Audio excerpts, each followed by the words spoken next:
From translation, NKJV New King James Version, this 144th day of the year, today we are reading passages, Nehemiah 1-3, Nehemiah chapter 1, verses 1 to 11, the words of Nehemiah, the son of Hachaliah.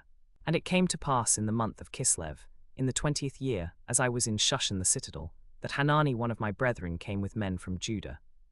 And I asked them concerning the Jews who had escaped, who had survived the captivity, and concerning Jerusalem. And they said to me, the survivors who are left from the captivity in the province are there in great distress and reproach. The wall of Jerusalem is also broken down, and its gates are burned with fire. So it was when I heard these words that I sat down and wept and mourned for days. I was fasting and praying before the God of heaven, and I said, I pray, Lord God of heaven, O great and awesome God, you who preserve your covenant and mercy with those who love you and observe your commandments, please let your ear be attentive and your eyes open, that you may hear the prayer of your servant which I pray before you now day and night, for the children of your servants the Jews. And confess the sins of the children of Israel which we have sinned against you. Both my father's house and I have sinned. We have acted very corruptly against you, and have not kept the commandments, the statutes, nor the ordinances which you commanded your servant Moses. Remember, I pray, the word that you commanded your servant Moses, saying, if you are unfaithful, I will scatter you among the nations. But if you return to me and keep my commandments and do them, though some of you were cast out to the farthest part of the heavens, yet I will gather them from there, and bring them to the place which I have chosen as a dwelling for my name. Now these are your servants and your people, whom you have redeemed by your great power, and by your strong hand. O Lord, I pray, please let your ear be attentive to the prayer of your servant, and to the prayer of your servants who delight to fear your name, and let your servant prosper this day, I pray, and grant him mercy in the sight of this man. For I was the king's cupbearer. Nehemiah chapter 2, verses 1-20, And it came to pass in the month of Nisan, in the 20th year of King Artaxerxes, that wine was before him, and I took up the wine and gave it to the king. Now I had never been sad in his presence before. Therefore the king said to me, Why is your face sad, since you are not sick? This is nothing but sorrow of heart. So I became dreadfully afraid, and said to the king, May the king live forever. Why should my face not be sad, when the city, the place of my father's tombs, lies waste, and its gates are burned with fire? Then the king said to me, What do you request? So I prayed to the God of heaven. And I said to the king, If it pleases the king, and if your servant has found favor in your sight, I ask that you send me to Judah, to the city of my father's tombs, that I may rebuild it. And the king said to me, the queen also sitting beside him, How long will your journey be, and when will you return? So it pleased the king to send me, and I set him a time. Furthermore I said to the king, If it pleases the king, let letters be given to me for the governors of the region beyond the river, that they must permit me to pass through until I come to Judah, and a letter to Asaph the keeper of the king's forest, that he must give me timber to make beams for the gates of the temple which was for the wall of the city, and for the house that I will occupy. And the king granted me what I asked, for the good hand of my God was upon me. Then I went to the governors in the region beyond the river, and gave them the king's letters. Now the king had sent captains of the army and horsemen with me. When Sanballat the Horonite and Tobiah the Ammonite official heard of it, they were deeply disturbed that a man had come to seek the well-being of the children of Israel. So I came to Jerusalem, and was there 3 days. Then I arose in the night, I and a few men with me, and I told no one what my God had put in my heart to do at Jerusalem. No animal was with me except the one on which I rode. And I went out by night through the valley gate to the Serpent Well and the Refuse Gate, and viewed the walls of Jerusalem which were broken down, and its gates which were burned with fire. Then I went on to the fountain gate and to the king's pool, but there was no room for the animal under me to pass. So I went up in the night by the valley and viewed the wall. Then I turned back and entered by the valley gate and returned. And the officials did not know where I had gone or what I was doing, and I had not yet told the Jews, the priests, the nobles, the officials, or the others who would do the work. Then I said to them, You see the distress that we are in, how Jerusalem lies waste, and its gates are burned with fire. Come and let us build the wall of Jerusalem, that we may no longer be a reproach. And I told them of the hand of my God which had been good upon me, and also of the king's words that he had spoken to me. So they said, Let us rise up and build. Then they set their hands to this good work. But when Sanballat the Horonite, Tobiah the Ammonite official, and Geshem the Arab heard it, they mocked us and despised us and said, What is this thing that you are doing? Are you rebelling against the king? So I answered them and said to them, The God of heaven himself will prosper us. Therefore we his servants will arise and build, but you have no heritage or right or memorial in Jerusalem.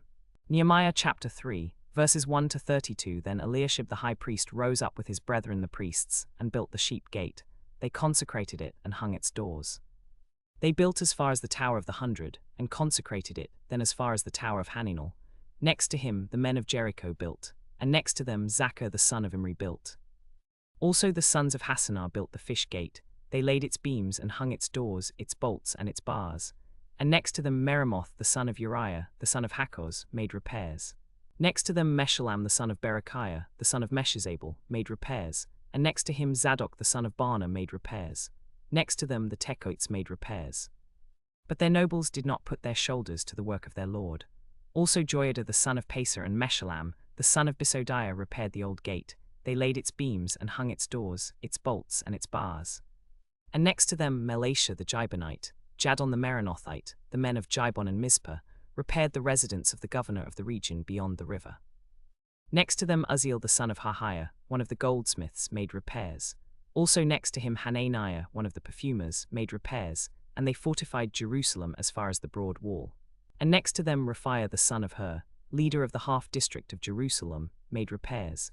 Next to them Jediah the son of Harumaph made repairs opposite his house. And next to him Hattush the son of Hashabniah made repairs. Malchijah the son of Harim and Hashub, the son of Pahath Moab, repaired another section, as well as the Tower of the Ovens. And next to him Shallum the son of Hallohesh, leader of half the district of Jerusalem, made repairs, he and his daughters. Hanun and the inhabitants of Zanoh repaired the valley gate. They rebuilt it, hung its doors, its bolts and its bars, and repaired 1,000 cubits of the wall as far as the refuse gate. But the dung gate was repaired by Malchijah the son of Rechab, leader of the district of Beit Haxarim. He built it and hung its doors, its bolts and its bars. And the fountain gate was repaired by Shallun the son of Kolhose, leader of the district of Mizpah. He built it, covered it, hung its doors, its bolts and its bars, and repaired the wall of the pool of Silo by the king's garden, as far as the steps that go down from the city of David. After him Nehemiah the son of Azbuk, leader of half the district of Beit Zur, made repairs up to a point opposite the tombs of David, as far as the artificial pool and the house of the mighty men. After him the Levites repaired, Rehum the son of Bani. Next to him Hashabiah, leader of half the district of Keilah, made repairs. After him their brethren, Bavai the son of Henadad, leader of the other half of the district of Keilah, made repairs. And next to him Ezer the son of Jeshua, the leader of Mizpah, repaired another section opposite the ascent to the armory at the turning of the wall. After him Baruch the son of Zabbai carefully repaired another section, from the turning of the wall to the door of the house of Eliashib the high priest. After him Meremoth the son of Uriah, the son of Hakkoz, repaired another section of the wall, from the door of the house of Eliashib as far as the end of the house of Eliashib. And the repairs next to him were done by the priests, men of the valley. After him Benjamin and Hashub, beyond him, made repairs, as well as Azariah the son of Marciah, the son of Ananiah, by his house. After him Binnui the son of Henadad repaired another section, from the house of Azariah to the turning of the wall, as far as the corner. Palal the son of Jehuiah repaired opposite the turning of the wall, and the tower which projects from the upper house of the king, which is by the court of the prison. After him Pedaiah the son of Parosh made repairs. Moreover the Nethinim who dwelt in Ophel made repairs as far as the place opposite the water gate toward the east, and the tower which projects out. After them the Tekoites repaired another section, opposite the great tower that projects from the house of Obed-Edom, and as far as the wall of Ophel. Above the horse gate the priests made repairs, each one in front of his house. After them Zadok the son of Immer repaired in front of his house. After him Shemaiah the son of Shechaniah, the keeper of the east gate, repaired. After him Hananiah the son of Shelemiah, and Hanan the sixth son of Zalaph, repaired another section. After him Meshullam the son of Berechiah repaired opposite his chamber. After him Malchijah, one of the goldsmiths, repaired as far as the house of the Nethinim and the merchants, opposite the inspection gate, and as far as the upper room of the corner. Between the upper room of the corner and the sheep gate the goldsmiths and the merchants made repairs.